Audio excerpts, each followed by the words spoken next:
Hello students, in our last video we covered the topic of relation and its type, and now we'll cover the topic of function and kinds of function.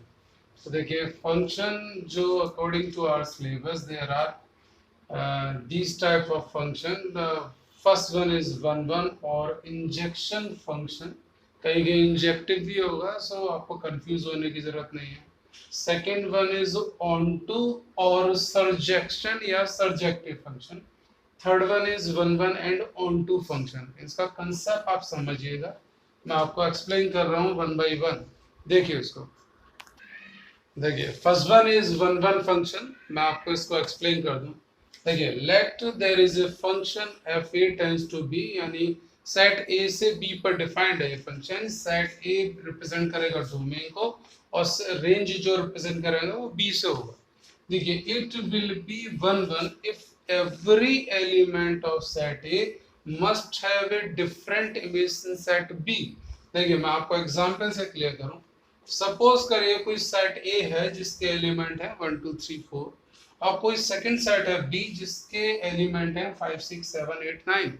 अब देखिए according to concept of one set A के हर एक element की एक different image होनी चाहिए. देख रहे हैं, तब ये फंक्शन होगा, यानी वन फंक्शन होगा. तो फंक्शन के अकॉर्डिंग तो हर एक एलिमेंट की पहली बात तो एक इमेज होनी चाहिए, वो है, और हर एक एलिमेंट की एक डिफरेंट इमेज होनी चाहिए, तब वो फंक्शन हमारा वन होना चाहिए. यानी ये नहीं होना चाहिए. सपोज अगर ये मैं दूसरा एग्जांपल दूं इसका, सेट ए के एलिमेंट ये है 1 2 3 4 5 6 7 8 9, ये सेट बी के एलिमेंट है. और अगर हमने ये कहा कि जी इस तरह से फंक्शन डिफाइंड है, ये देखिए, यानी सेट ए के हर एक एलिमेंट की इमेज तो है, लेकिन 2 और 3 एलिमेंट ऐसे हैं जिनकी सेम इमेज हो रही है. तो ये सेम इमेज है, तो this will be many to one. ये जो फंक्शन होगा वो होगा मैनी टू वन, और this is one. So I think the difference is clear by these examples. So first one में मैंने आपको बताया कि हर एक सेट ए के हर एक एलिमेंट की एक डिफरेंट इमेज बननी चाहिए. सेकंड मैंने जो एग्जांपल दिया है, यहाँ पे जो है, यानी यहाँ देखिए 2 और 3 की सेम इमेज हो रही है, तो ये फंक्शन वन नहीं है. ये फंक्शन क्या होगा? This is many to one function. Clear? Now we will talk about next. Now देखिए onto function. Onto function का कंसेप्ट क्या है इसको समझिए. देखिए मैंने एग्जांपल से मैं इसको क्लियर करूंगा.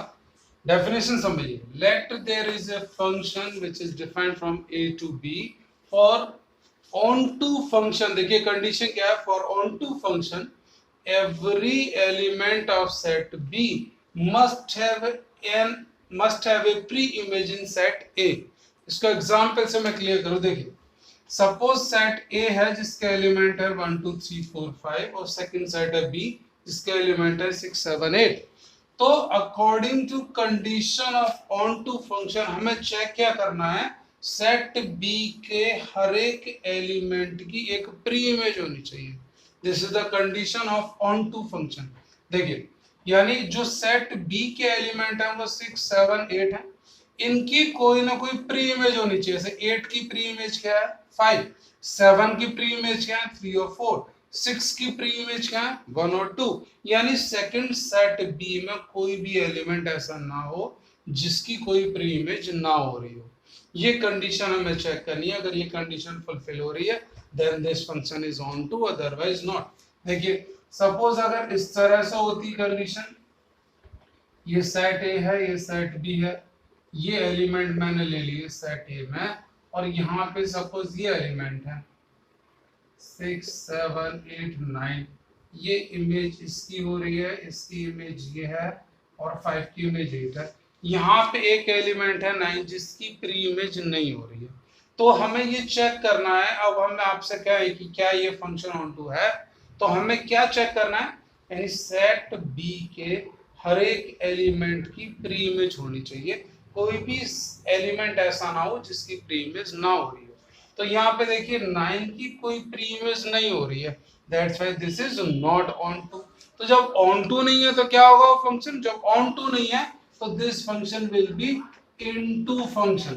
ध्यान रखें, यानी कोई फंक्शन जब ऑन टू नहीं है तो हम उसको बोलेंगे इन टू। और ऑन टू के लिए क्या जरूरी है? ऑन टू के लिए जरूरी है कि सेकंड सेट के हर एक एलिमेंट की एक प्री इमेज होनी चाहिए। ये कंडीशन है ऑन टू फंक्शन के लिए। ठीक है, नेक्स्ट देखिए। देखिए नेक्स्ट है हमारा one one and onto, और इसको कहीं कहीं हम बाइजेक्टिव भी बोलते हैं। देखिए, तो इसको मैं आपको बताऊं ये क्या है, यानी कोई फंक्शन वन वन भी हो और ऑन टू भी हो, यानी वो वन वन की भी कंडीशन फुलफिल करे और ऑन टू की भी। तो देखिए कैसे इसको हम चेक करेंगे। देखिए सपोज कोई फंक्शन डिफाइन है ए टू बी, सेट ए के एलिमेंट है 1 2 3 4, सेट बी के एलिमेंट है 5 6 7 8। तो हमें ये चेक करना है ये फंक्शन वन वन या ऑन टू है या नहीं। तो देखिए वन वन के लिए मैंने क्या बताया था आपको, for one one, one one के लिए मैंने आपको बताया था कि सेट ए के हर एक एलिमेंट की एक डिफरेंट इमेज बननी चाहिए। वो देखिए हो रही है, 1 की इमेज 5 हो रही है, 2 की इमेज 6 हो रही है, 3 की इमेज 7 है, 4 की इमेज 8 है। हर एक एलिमेंट की एक डिफरेंट इमेज है। तो यहां से देखें तो इट इज वन वन, ये कंप्लीट कर रहा है इसकी कंडीशन। नेक्स्ट देखिए फॉर ऑन टू फंक्शन।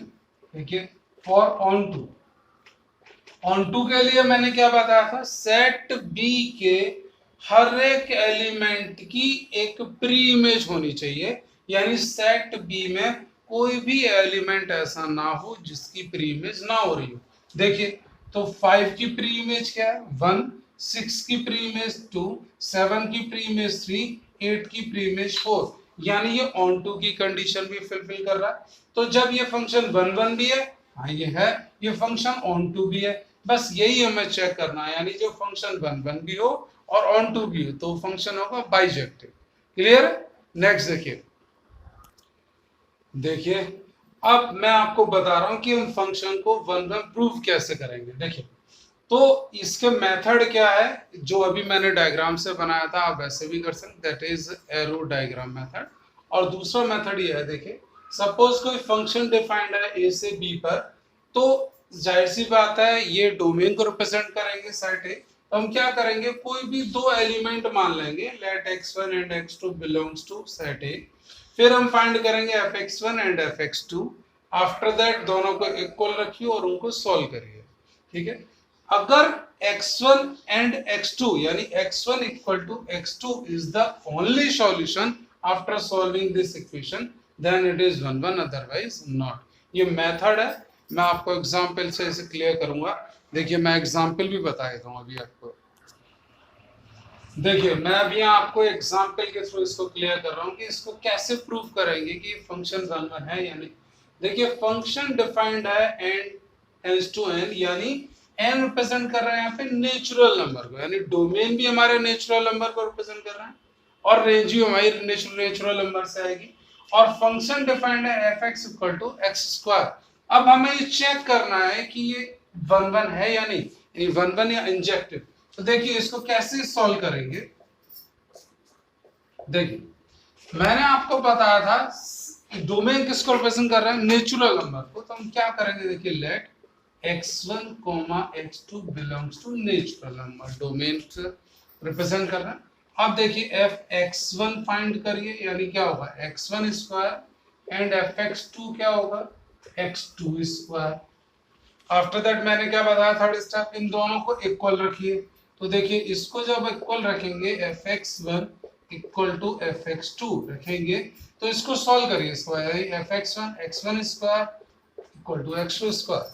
अब इसको जब हम सॉल्व करेंगे तो x1 square minus x2 square equal to 0, और x1 माइनस x2 और x1 plus x2 equal to 0, ये हमें मिला। देखिए x1 minus x2 into x1 plus x2 equal to 0। तो देखिए ये क्या है, x1 and x2, because x1 x2 belongs to natural number.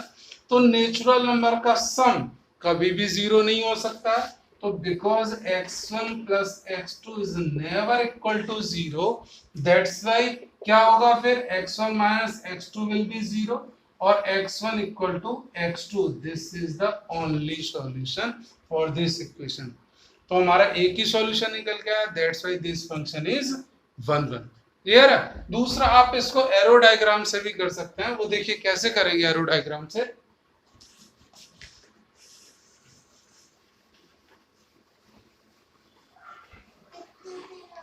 देखिए इसको एरो डायग्राम से कैसे करेंगे, देखिए सेट ए यानी डोमेन की फैमिली, नेचुरल नंबर है, ये रेंज की फैमिली, मैंने कोई भी ये एलिमेंट ले ली, नेचुरल नंबर है 9। देखिए 1 2 3 4 5 6 7 8 9 अप टू इनफाइनाइट, ये भी अप टू इनफाइनाइट। देखिए 1 यानी जब मैं यहाँ पे x अभी जब 1 है मैं रखूं तो यहाँ पे इमेज क्या हो रही है, यानी ये हमारे x को रिप्रेजेंट करते थे, ये y यानी y रेंज, यानी 1 का स्क्वायर क्या होगा, इसकी इमेज क्या बनेगी 1। 2 का स्क्वायर क्या होगा, 2 का स्क्वायर 4, 3 का स्क्वायर 9, ऐसे ही 4 का स्क्वायर 16, 5 का स्क्वायर 25। यानी आप देखेंगे कि नेचुरल नंबर के केस में सेट ए के हर एक एलिमेंट की एक डिफरेंट इमेज बन रही है। देखिए 1 की 1, 2 की 4, 3 की 9, ऐसे ही 4 की 16, क्योंकि इनफाइनाइट एलिमेंट होंगे, हर एक एलिमेंट की एक इमेज बनेगी। तो मैं बस ये चेक करना है इंजेक्टिविटी के लिए, हर एक एलिमेंट की डिफरेंट इमेज हो रही है, दैट्स व्हाई दिस इज 1 1। अब देखिए मैं आपको नेक्स्ट आगे बताऊंगा हमें करना क्या है इसके